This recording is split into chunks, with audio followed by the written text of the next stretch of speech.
نے کلام فرمایا اور کوئی وہ ہے جسے سب پر درجو بلند کیا، اور ہم نے مریم کے بیٹے عیسیٰ کو کھلی نشانیاں دیں اور پاکیزہ روح سے ان کی مدد کی۔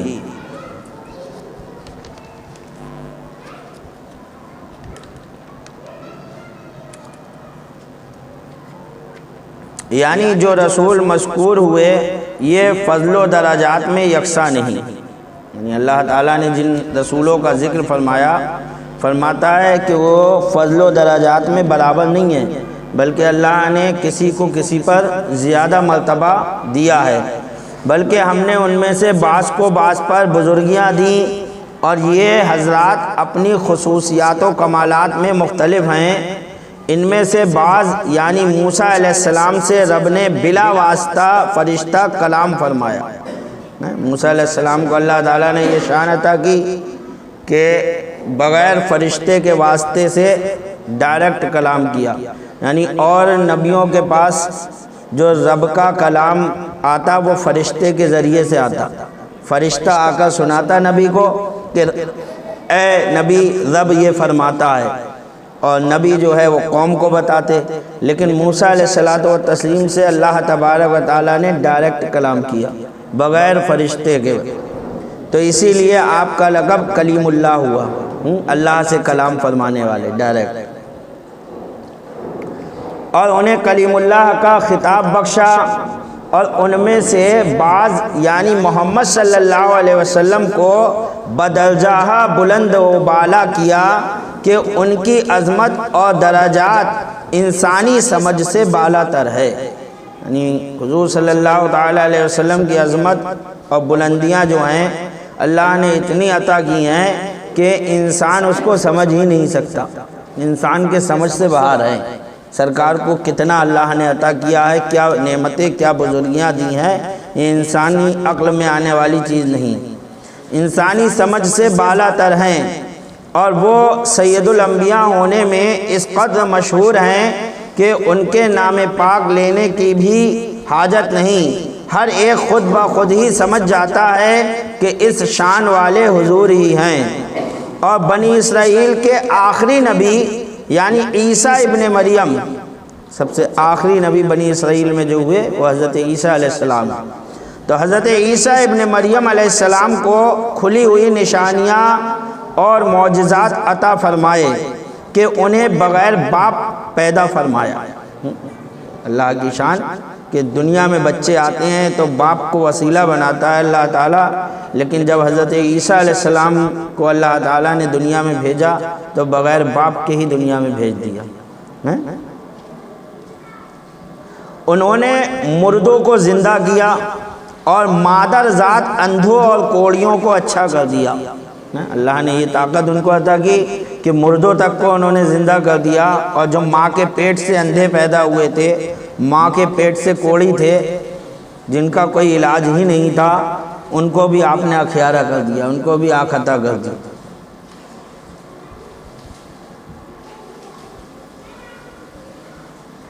مٹی سے پرندہ بنا کر اس میں جان ڈال دیتے، اللہ کی شان، لیتے مٹی سے چڑیا بناتے اور پھر اس میں پھونک مارتے اللہ کے حکم سے اور اڑا دیتے، زندہ کر دیتے، چڑیا کو زندہ کر دیتے بنا کر۔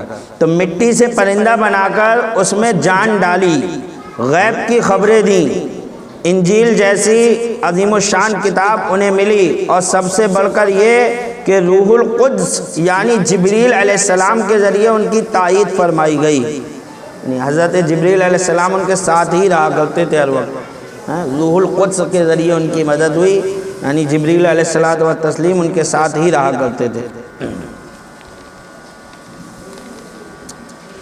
اس پر اعتراض کرنے والے نے ایک اعتراض کیا ہے اس آیت پر کہ اس آیت سے معلوم ہوا کہ انبیاء کرام کے درجے مختلف ہیں، کسی کا درجہ کم ہے کسی کا زیادہ ہے۔ اس آیت سے یہ پتہ چلا کہ بعض سے بعض افضل ہیں، مگر دوسری آیت سے معلوم ہوتا ہے کہ سارے نبی برابر ہیں، ان میں کوئی فرق نہیں۔ پھر یہ تو ٹکرا گئی آیت، اس آیت سے پتہ چل رہا ہے کہ درجے مختلف ہیں، اور دوسری آیت سے پتہ چل رہا ہے کہ سارے نبی برابر ہیں، لا نفرق بین احد من رسلہ۔ نیز حضور علیہ السلام فرماتے ہیں کہ مجھے یونس علیہ السلام پر بھی فضیلت مت دو۔ سرکار کا خود ایک قول نقل کر دیا اعتراض کرنے والے نے کہ سرکار نے خود فرمایا کہ مجھے یونس علیہ السلام پر بھی فضیلت مت دو۔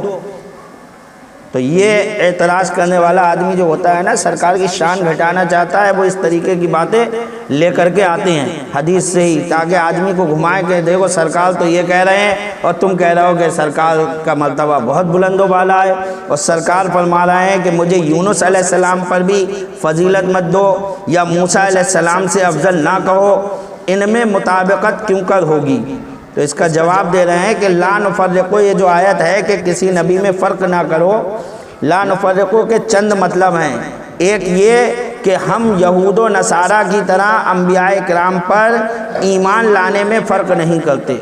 جو اللہ نے یہ فرمایا کہ نبیوں میں فرق نہ کرو، یعنی نبی سب برابر ہیں، سب کو نبی مانو، مطلب اس کا یہ ہے، یعنی نبی ہونے میں کسی میں فرق نہ کرو، یہ نہیں ایک کو نبی مانو دوسرے کے نبی ہونے کا انکار کر دو۔ جیسے یہودیوں نے کوئی سرکار کا انکار کر دیا کہ سرکار نبی نہیں ہے، موسیٰ علیہ السلام کو نبی مانا، کسی نے عیسیٰ علیہ السلام کا انکار کیا، کسی نے کسی کا انکار کیا، تو ایسا مت کرو۔ اللہ تعالیٰ نے جتنے نبی بھیجے ہیں سب کو نبی مانو، ان میں فرق نہ کرو کہ بعض کو مانیں اور بعض کا انکار کریں، بلکہ سب پر ایمان لاتے ہیں۔ دوسرے یہ کہ ہم نفس نبوت میں فرق نہیں کرتے کہ دیوبندیوں قادیانیوں کی طرح بعض کی نبوت اصلی اور بعض کی عارضی مانیں، بلکہ نہ، نبی ہونے میں سب برابر ہیں۔ یہ نہیں کہ کچھ کی ہے اور کچھ دنوں بعد ختم ہو جائے گی، ایسا نہیں ہے۔ اللہ نے جس کو نبوت دی ہے وہ نبوت ان کی ہمیشہ رہے گی، اب وہ نبوت ان سے چھن نہیں سکتی ہے، بلکہ اس میں سب کو یکساں مانتے ہیں۔ تیسرے یہ کہ ہم انبیاء میں اس طرح فرق نہیں کرتے کہ بعض کی توہین ہو جائے، بلکہ سب کا احترام کرتے ہیں۔ ایسا بھی فرق نہیں کرتے کہ ہم اپنے نبی کو بہت بڑھائیں تو بڑھانے میں ایسا کر دیں کہ دوسرے نبی کی توہین کر دیں، یہ بھی نہیں، ایسا بھی نہیں کرنا چاہیے۔ ہمارے نبی یقیناً سب سے افضل ہیں، لیکن افضلیت میں ایسا نہیں کہ ہم ایسی منہ سے جملہ بولیں کہ دوسرے نبیوں کی توہین ہو جائے۔ اس معاملے میں لوگوں کو بہت احتیاط رکھنے کی ضرورت ہے۔ آج نبی تو نہیں ہے، لیکن لوگوں کے پیر تو موجود ہیں۔ اگر پیر جو واقعی پیر بننے کے لائق ہیں، ان کے اندر پیر کی شرطیں پائی جا رہی ہیں، تو اپنے پیر کی شان بیان کرنے میں ایسا مت کرو کہ کسی دوسرے پیر کی توہین ہو جائے، یہ کام مت کرو، یہ غلط ہے نہیں۔ اگرچہ تمہارے پیر کا مرتبہ اللہ نے بلند و بالا کیا ہے، زیادہ ہے، لیکن اس کا یہ مطلب نہیں ہے کہ تم دوسرے کے پیر کو جو ہے بالکل ایک دم نیچا دکھا دو، یہ طریقہ بالکل غلط ہے۔ اسی کو جو ہے کہا گیا ایسے ہی نبیوں کے بارے میں بھی کہ اللہ نے نبی سب برابر نہیں رکھے، فضیلت الگ الگ، لیکن اس کا یہ مطلب نہیں ہے کہ ہم ایک نبی کی تعظیم کریں یا ان کی فضیلت بیان کرنے میں دوسرے نبی کی توہین کر جائیں، تو یہ غلط ہو جائے گا، بلکہ سب کا احترام کرتے ہیں۔ چوتھے یہ کہ انبیاء کرام میں اپنی رائے سے فرق نہیں کرتے، اپنی رائے پیش مت کرو کہ صاحب وہ اعلیٰ ہیں یا وہ اعلیٰ ہیں نبی، بلکہ نہ، جو حدیث سے ثابت ہے وہ مانو۔ ہماری رائے کیا ہے، ہم کون جانے کسے کہنے والے۔ ایسے ہی جو اجماع سے ثابت ہے، جن کی بزرگی، جیسے غوث اعظم رضی اللہ تعالیٰ عنہ کا ولیوں کا سردار ہونا، یہ ثابت ہے اجماع سے، ہے نہیں؟ تمام نے اجماع کیا کہ غوث اعظم ولیوں کے سردار ہیں، تو ہم مانتے ہیں، کوئی اپنی رائے سے تھوڑی پیش کرتے ہیں۔ خود غوث اعظم کا قول موجود ہے کہ میرا یہ قدم تمام اولیاء اللہ کی گردنوں پر ہے، تو بس، تو کوئی ہم نے اپنی رائے تھوڑی پیش کر دی، خود غوث اعظم نے جب یہ کہہ دیا تو ہم نے مان لیا، اور آپ نے یہ اپنی طرف سے نہیں کہا بلکہ اللہ نے آپ سے کہلوایا۔ اسی طریقے سے ہند کی سرزمین پر اللہ تبارک و تعالیٰ نے خواجہ غریب نواز رضی اللہ تعالیٰ عنہ کو بادشاہ بنا کر بھیجا، تو تمام ہند کے ولی آپ کے ماتحت ہیں، چاہے کوئی بھی ہو۔ تو سب سے بڑا مرتبہ حضور خواجہ غریب نواز رضی اللہ تعالیٰ عنہ کا ہے، یہ سب کو تسلیم ہے اور یہ تسلیم کرتے ہیں، اس میں اپنی رائے کچھ نہیں، ہے نہیں؟ تو یہ دیکھا جاتا ہے کہ جو علماء کا فیصلہ ہے، علماء نے کیا فیصلہ دیا ہے، کس کو تحقیق کے ساتھ بلند مرتبے پہ فائز کیا ہے، کیونکہ علماء ربانی جو ہیں وہ نبیوں کے وارث ہیں، یہ بھی سمجھو آپ، ہے نہیں؟ وہ جو فیصلہ کرتے ہیں ان کا فیصلہ علماء ربانی کا وہ حقیقی فیصلہ ہوتا ہے، وہ قرآن و حدیث کی روشنی میں ہی فیصلہ کرتے ہیں۔ رب کے دیے ہوئے درجات کو مانتے ہیں، یہی اس حدیث کا مطلب ہے کہ تم ہمیں یونس یا موسیٰ علیہ السلام پر اس طرح فضیلت نہ دو کہ ان کی توہین ہو جائے۔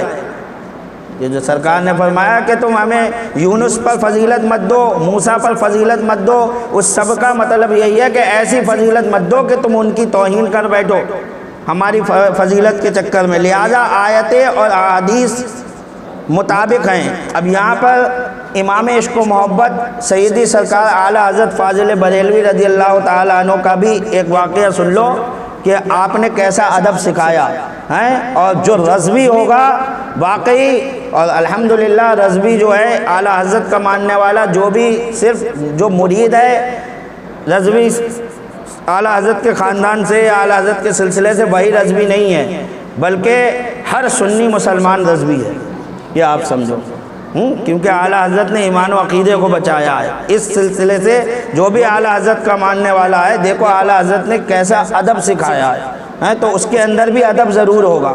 جو اعلیٰ حضرت کا ماننے والا ہوگا اس کے اندر ادب ضرور ہوگا۔ اعلیٰ حضرت قدسہ سرہ کے سامنے کسی نعت خواہ نے پڑھا، شان یوسف جو دبی وہ بھی یہیں آ کے دبی۔ اعلیٰ حضرت بیٹھے ہوئے تھے تو ایک نعت خواہ نے حضور صلی اللہ علیہ وسلم کی شان میں شعر پڑھا، اور شعر یوں پڑھا کہ شان یوسف جو دبی وہ بھی یہیں آ کے دبی، یعنی یوسف علیہ السلام کو اللہ تعالیٰ نے کتنا حسن دیا تھا کہ آپ کے حسن کا کیا کہنا، لیکن شاعر نے جو ہے اپنے سرکار دو عالم صلی اللہ علیہ وسلم کی حسن کی تعریف کرتے ہوئے، آپ کے فضل و کمال کی تعریف کرتے ہوئے یوں کہا کہ شان یوسف جو دبی یہیں آ کے دبی۔ یہ کہا کہ یوسف علیہ السلام کو اتنا حسین چہرہ دیا، اور سرکار دو عالم صلی اللہ علیہ وسلم کے سامنے وہ بھی پھیکے پڑ گئے۔ یہ جملہ انہوں نے کہا۔ اب سنو، کوئی اور ہوتا کہتا سبحان اللہ سبحان اللہ ماشاء اللہ ماشاء اللہ، نوٹ شروع ہو جاتے۔ اعلیٰ حضرت نے کیا کہا؟ فرمایا غلط، یوں کہو شان یوسف جو بڑی وہ بھی اسی در سے بڑی۔ ارے گھٹا کیوں رہا ہو، یہ کیوں رہا ہو دبی؟ نہیں، شان یوسف جو بڑی وہ بھی اسی در سے بڑی، یعنی جو یوسف علیہ السلام کو شان ملی ہے وہ بھی میرے نبی کا صدقہ ہی ہے۔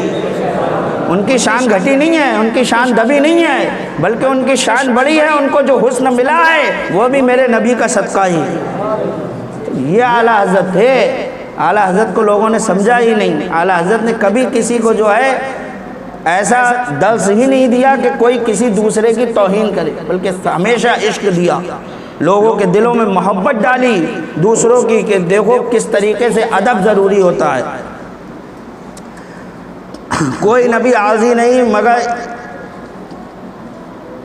حضور سے بلندیاں ملتی ہیں۔ آپ نے فرمایا کہ تمام انبیاء نبوت میں یکساں ہیں۔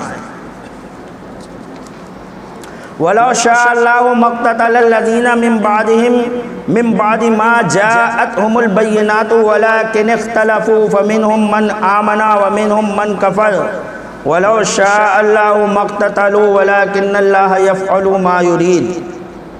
اور اللہ چاہتا تو ان کے بعد والے آپس میں نہ لڑتے،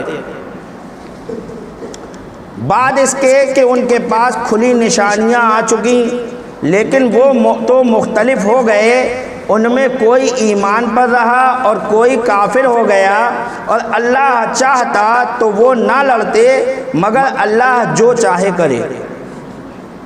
کہہ رہے ہیں یہ آیت کریمہ نازل، اس کا شان نزول بتا رہے ہیں، تو کہہ رہے ہیں ابن عساکر نے بروایت ضعیف عبداللہ ابن عباس رضی اللہ عنہ سے روایت کی کہ میں نبی کریم صلی اللہ علیہ وسلم کی خدمت میں حاضر تھا، اور وہاں پر حضرت ابوبکر صدیق رضی اللہ تعالیٰ عنہ بھی بیٹھے تھے، حضرت عمر اور حضرت عثمان غنی اور حضرت امیر معاویہ رضی اللہ تعالیٰ عنہ بھی موجود تھے۔ سننے کی بات ہے، حضرت عبداللہ ابن عباس بیان کر رہے ہیں کہ میں بیٹھا ہوا تھا، وہاں پہ حضرت ابو بکر صدیق بھی تھے، حضرت عمر بھی تھے، حضرت عثمان بھی تھے، حضرت امیر معاویہ بھی موجود تھے، کہ اچانک حضرت علی رضی اللہ عنہ حاضر بارگاہ ہوئے، یعنی حضرت علی نہیں تھے لیکن پھر اچانک حضرت علی بھی تشریف لے آئے۔ حضور علیہ السلام نے امیر معاویہ سے پوچھا کہ کیا تم علی سے محبت کرتے ہو؟ عرض کیا کہ ہاں۔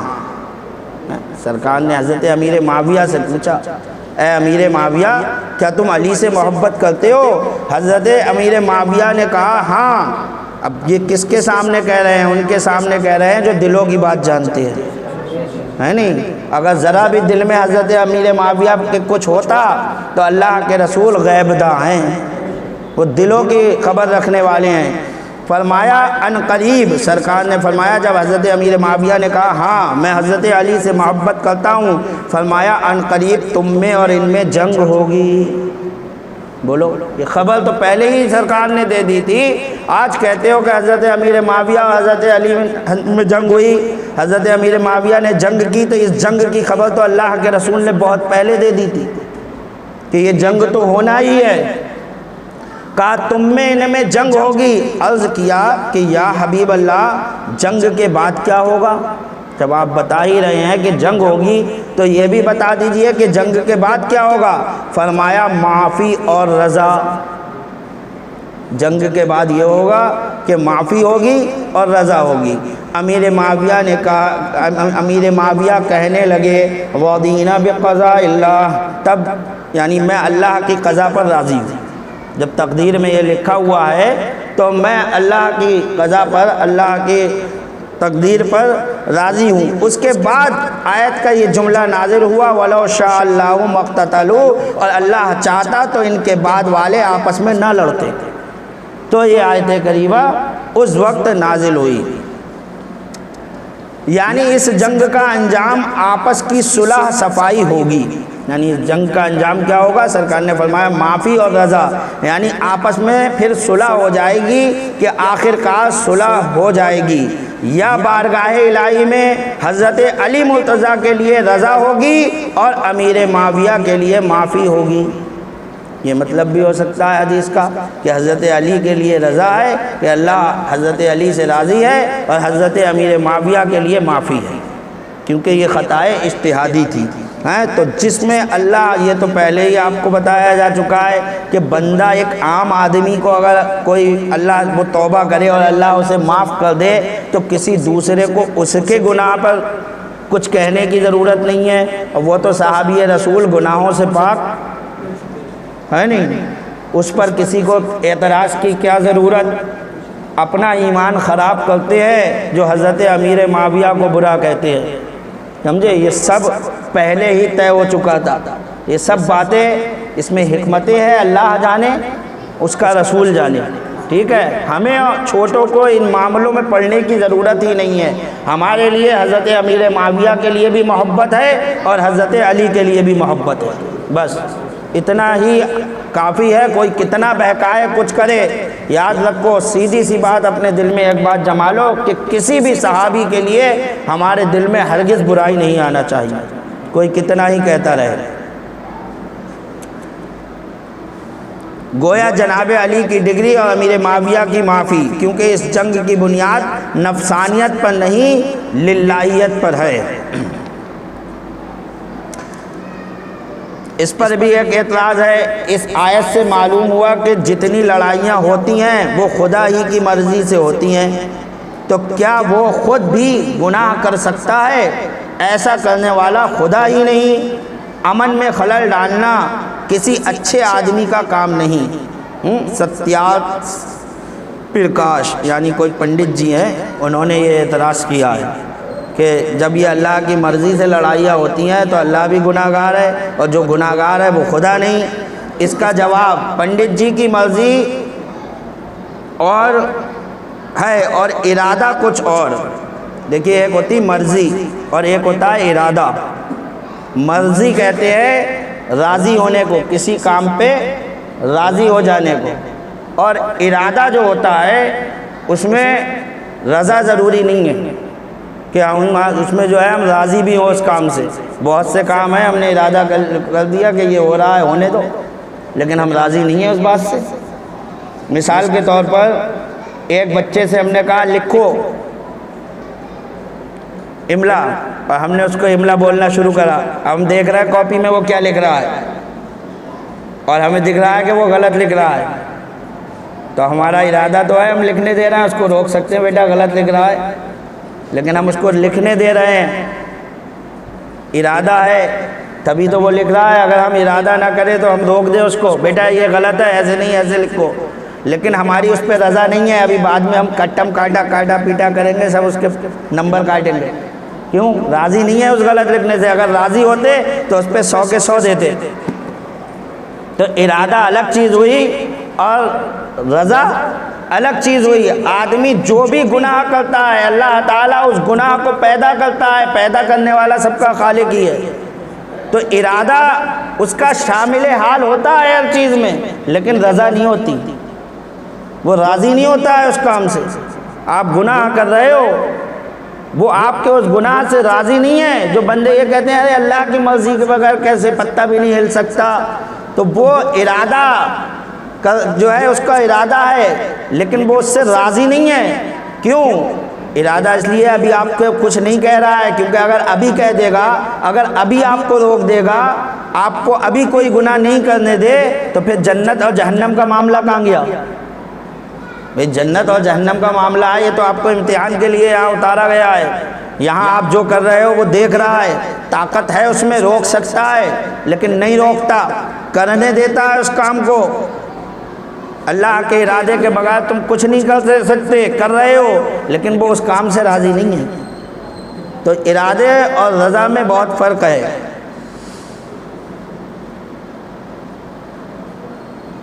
یہاں ولو شاء اللہ ہے، رضی اللہ عنہ نہیں. خدا تعالیٰ کسی برائی سے راضی نہیں. ہاں اس کے ملک میں جو ہوتا ہے وہ اس کے چاہنے اور ارادے سے ہوتا ہے. اگر خدا انسان کو گناہ کرنے کی طاقت نہ دیتا، یا اس کے دل میں برائی کا خیال نہ آنے دیتا، یا گناہ پیدا ہی نہ کرتا، تو کوئی بھی گناہ نہ کر سکتا.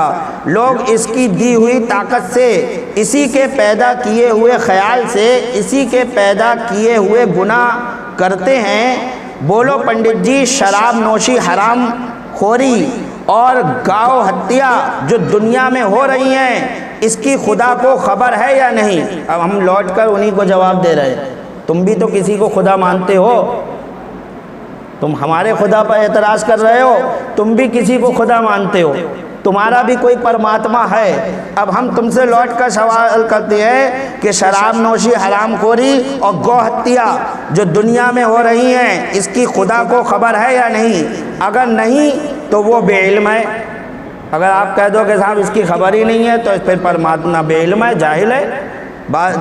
خدا کیسا؟ اور اگر ہے تو اسے ان کو روکنے پر قدرت بھی ہے کہ نہیں؟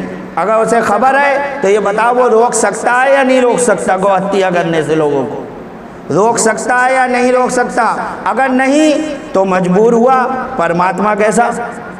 اگر نہیں روک سکتا کسی کو گو ہتیا کرنے سے، تو وہ پھر مجبور ہو گیا.